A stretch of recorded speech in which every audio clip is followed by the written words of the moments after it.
అందరికీ నమస్తే అండి. ఒక ముఖ్యమైన టాపిక్, మనం ఒకరికి డబ్బు ఇచ్చాం అంటే బై హ్యాండ్ క్యాష్ కానీ, ప్రామిసరీ నోటు ద్వారా కానీ, ఇంకేదైనా బయానాగా తీసుకొని షూరిటీగా పెట్టుకొని కానీ డబ్బు ఇచ్చాం, వాళ్ళు తిరిగి ఇవ్వటం లేదు. అప్పుడు ఎలా? డబ్బు ఇవ్వనప్పుడు కోర్టు వారు ఏం చేస్తారు, ఎలా రాబట్టి మనకి ఇప్పిస్తారనే విషయాలు తెలుసుకుందాం. అంటే ఆస్తుల అటాచ్మెంట్ అంటే ఏమిటి, కోర్టు అటాచ్మెంట్ ఎప్పుడు చేస్తారు, ఎందుకు చేస్తారు, ఏ చట్ట ప్రకారం చేస్తారు, డబ్బు మనకి ఎవరైనా ఇవ్వనప్పుడు మనం నష్టపోతున్నాం అనుకున్నప్పుడు సివిల్ కేసు వేస్తే డిగ్రీ వచ్చిన తర్వాత అప్పు తిరిగి ఇవ్వని వారిని ఏ విధంగా అటాచ్మెంట్ చేసి మనకి రిలీఫ్ ఇస్తారనే విషయాలు పూర్తిగా ఈ వీడియోలో తెలుసుకుందాం. కంటెంట్ ఏంటంటే ఆస్తుల అటాచ్మెంట్ అంటే ఏంటి, కోర్టు ఎలా చేస్తారు సిపిసి ప్రకారం అనేది చూద్దాం. ముందుగా అటాచ్మెంట్ అంటే కోర్టు ఎవరి ఆస్తినైనా ఒక లీగల్ రిస్ట్రిక్షన్ పెట్టడం. అంటే ఈ ఆస్తిని అమ్మకూడదు, ట్రాన్స్ఫర్ చేయకూడదు, మూడో వ్యక్తికి రిజిస్టర్ చేయకూడదు. ఇది ఒక తాత్కాలిక నిషేధం. కోర్టు అనుమతి లేకుండా ఆస్తిని అమ్మితే చెల్లదు.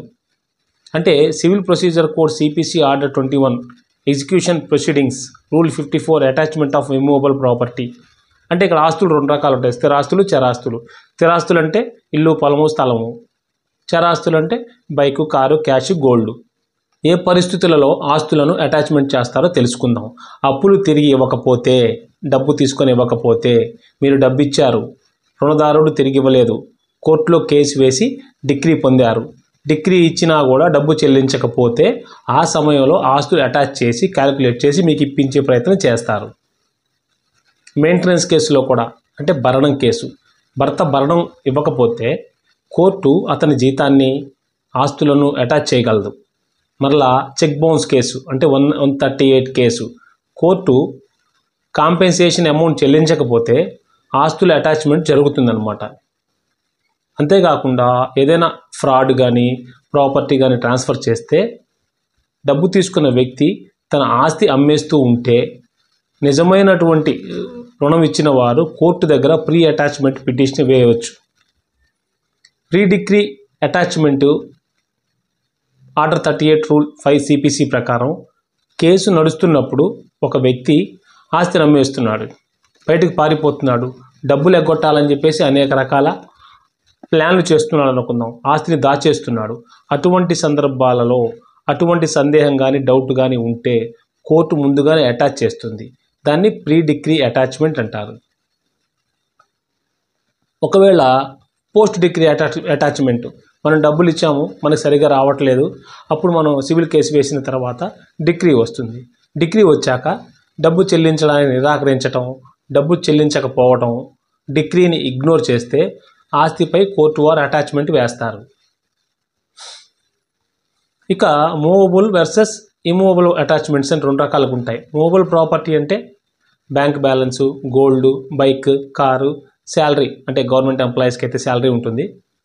ఇది రూల్ సిపిసి ఆర్డర్ 21 రూల్ 43 ప్రకారం ఉంటుంది. మూవబుల్ ప్రాపర్టీ అటాచ్మెంట్ అంటే ఇల్లు, స్థలము, వ్యవసాయ భూమి, flat. Rule CPC order 21 rule 54. Court అనేది ఎన్ని స్టెప్స్లో, ఎన్ని విధాలుగా అటాచ్మెంట్ చేస్తుంది అనే విషయాన్ని కూడా మనం తెలుసుకుందాం.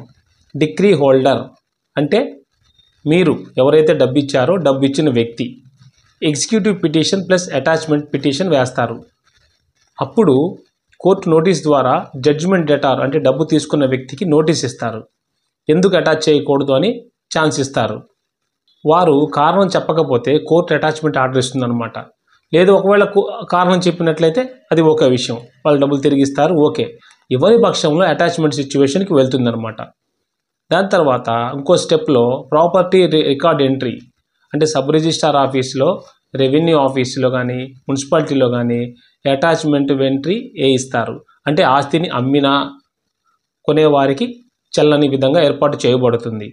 అంతేకాకుండా పబ్లిక్ అనౌన్స్మెంట్ కూడా ఏర్పాటు చేయడం జరుగుతుంది. అంటే తహసీల్దారు, విలేజ్ రెవెన్యూ అధికారి ఆస్తి ముందు పేపర్ నోటీస్ పెడతారు, అక్కడ బోర్డు లాగా. అంటే ఈ విధమైన స్టెప్స్ ఫాలో అవుతుంటారు కోర్టు వారు. ఆక్షన్ చివరి దశగా డబ్బు ఇంకా చెల్లించకపోతే ఆస్తి కోర్టు వేలం వేస్తుంది.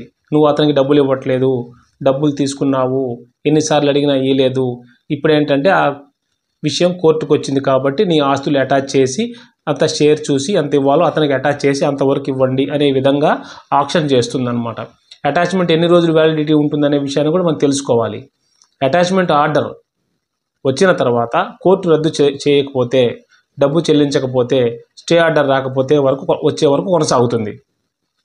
ఒక చిన్న ఎగ్జాంపుల్ చెప్తాను. రామ్ అనే వ్యక్తి తన స్నేహితుడు శేఖర్కు 5 లక్షలు ఇచ్చాడు. డబ్బు తిరిగి ఇవ్వలేదు. రామ్ కోర్టులో కేసు వేశాడు. రామ్కి డిగ్రీ వచ్చింది. కానీ శేఖర్ తన భూమిని అమ్మడానికి ప్రయత్నిస్తున్నాడు. రామ్ వెంటనే కోర్టులో అటాచ్మెంట్ పిటిషన్ వేశాడు. కోర్టు ఆ భూమిపై అటాచ్మెంట్ వేస్తుంది. సబ్ రిజిస్ట్రార్ ఆఫీస్లో ఎంట్రీ చేస్తుంది. ఆస్తి అమ్మకూడదని బోర్డు కూడా పెట్టిస్తుంది. తర్వాత శేఖర్ డబ్బు ఇచ్చేస్తాడు. అటాచ్మెంట్ తొలగుతుంది. ఒకవేళ డబ్బు ఇవ్వని పక్షంలో అటాచ్మెంట్ తొలగకుండా అది అలా కొనసాగుతూ ఉంటుంది. ఆ ఆస్తిని ఏమీ చేసే పరిస్థితులు ఉండవు. ఒక బ్రేక్ పడుతుంది అన్నట్లుగా. ఫైనల్గా ఈ వీడియోలో మనం ఏం తెలుసుకున్నామంటే, అటాచ్మెంట్ అంటే ఏమిటి, కోర్టు ఎప్పుడు ఆస్తులను అటాచ్ చేస్తుంది, సిపిసిలో ఏ సెక్షన్ ప్రకారం చేస్తారు, ప్రీ అటాచ్మెంట్ అంటే ఏంటి, పోస్ట్ అటాచ్మెంట్ అంటే ఏంటి, అన్ని వివరాలు కూడా ఉదాహరణలతో చిన్న సింపుల్ ఒక ఎగ్జాంపుల్తో స్పష్టంగా వివరించాను. ఆస్తుల అటాచ్మెంట్ అనేది కోర్టులో వేసే శక్తివంతమైన ఆర్డర్ అప్పు తిరిగి పొందడానికి కానీ భరణం తీసుకోవడానికి, కోర్టు ఆర్డర్ అమలు చేయడానికి ఇది చాలా ఉపయోగపడుతుంది. ఏ కేసులో ఏ పాయింట్ చేయాలి అనేది ఒక లాయర్ గైడెన్స్తో కూడా చేస్తే కూడా చట్టపరంగా బలంగా ఉంటుంది. సో ఫ్రెండ్స్, ఈ వీడియోలో ఆస్తుల అటాచ్మెంట్ గురించి పూర్తిగా తెలుసుకున్నాము. కనుక మీకు ఎవరైనా డబ్బు చెల్లించినట్లయితే అటాచ్మెంట్ ప్రొసీజర్ ద్వారా కూడా మీ డబ్బు రాబట్టుకోవచ్చు. వీడియో నచ్చినట్లయితే లైక్ చేయండి, షేర్ చేయండి. I have given all information about the property attachment and getting money for those things. Thank you for watching.